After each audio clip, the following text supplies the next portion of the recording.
rallën e ka Nureddini Meraj, kryetari i Unionit Shqiptar Gjerman, sekretari ekzekutiv i klubit letrar Podguri në INSTOP, poet, shkrimtar dhe profesor i gjuhës shqipe. Mirë se ardhur. Faleminderit organizator dhe të idhmi Kurti.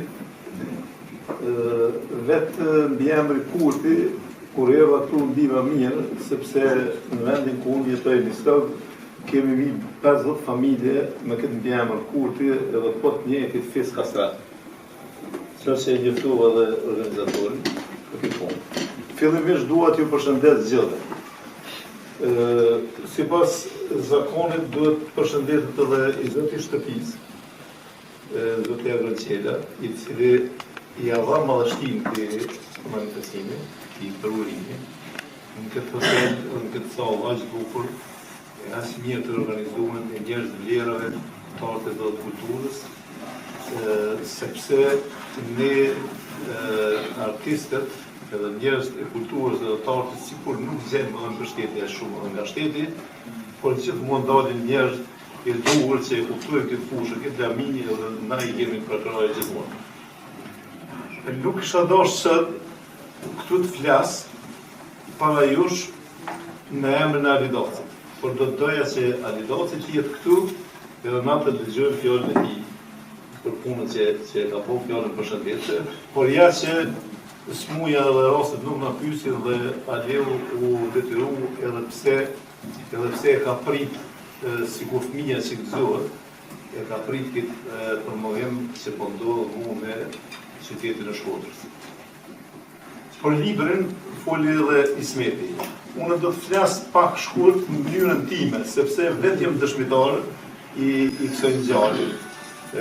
Në rolin e refugjatit, por edhe i angazhuar në momentin që e kum takuar Alidocin në Rëzhaj, i angazhuar në Këshillin e Emergjent, edhe bashkë me Alidocin edhe plot njerëz tjerë, pikërisht kryesisht nga komuna e Sugut, jemi mobilizu në krye me Aleun që të bëjmë strehimin e gjithë refugjatëve që jo të gjithë të shëndosh, por të raskapitur, e të vujtur, e të ndalë për i familjeve dhe ky burr që gjithë atë historie ka përmbledhur këtë libër, aq voluminaz. Organizimin e tij e ka bërë edhe në formë edhe të një komunie.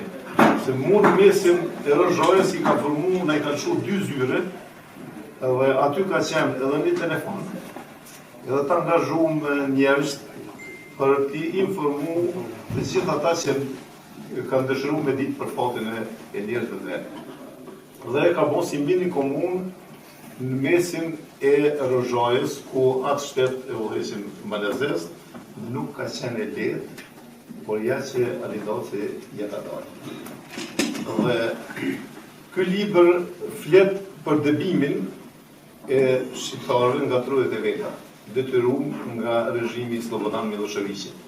Dhe ndodhet në pjesën kur fillimi i luftës dhe i masakrave në Kosovë, dhe dëbimi i tyre në drejtimin e Malit të Zi, fillimisht në Rëzhaj, që kryesisht kanë qenë Gjakova Peja i Sogu me një fjalë Dugagjini, të orientuar në Rëzhaj. Për të vazhduar tutje, për të vazhduar në vizë të tjera shqiptare, e ku tjetër përveç Shqipërisë. Do të thotë, kur futemi në Shqipëri, e takojmë Shkodrën. Do të thotë, qendra kryesore ka qenë Shkodra, ajo mikpritja vllazërore që është bërë në Shkodër, dhe një numër i konsiderueshëm i tyre është ndalë në Gjakovë, sepse këtyre ka gjetë edhe pritjen e ngrohtë, dyert e hapura, që unë vetë me një numër të madh kam vazhdu për durs në fshatin Shina Vllash, ku i kisha edhe kushërit e mi, me 100 vetë tjerë, dhe mbrapa kur jam kthy që të shoh tjerë, këtu kom gjetë njerëz të struhum si është mas mire. Andaj Shkodra